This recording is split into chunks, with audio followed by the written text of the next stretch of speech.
The King of Israel, the Lord, is in your midst. You have no further misfortune to fear. The Lord your God is in your midst, a mighty Savior. Picture these two images.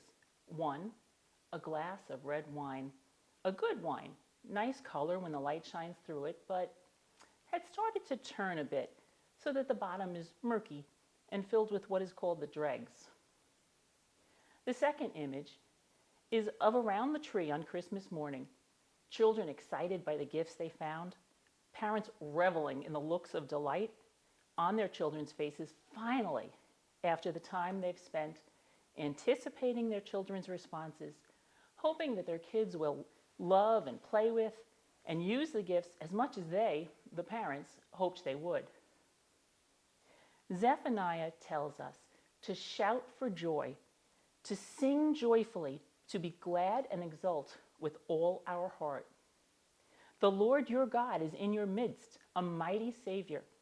He will rejoice over you with gladness and renew you in his love. He will sing joyfully because of you.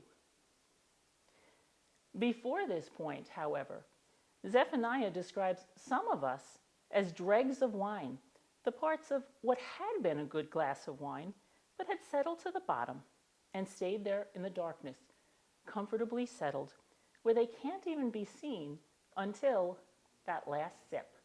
Ugh, I don't want to drink the dregs of wine, much less be the dregs of wine, as Zephaniah suggests.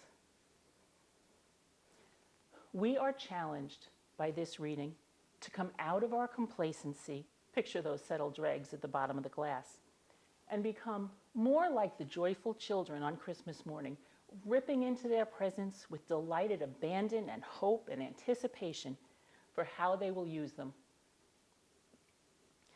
I can so easily relate to the parents in the image of Christmas morning, but that is actually God's role.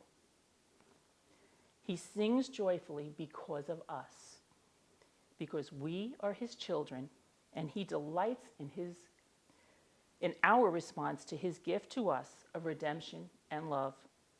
The challenge to us in how we live our lives is to respond to his love with the unrestrained joy of children on Christmas morning.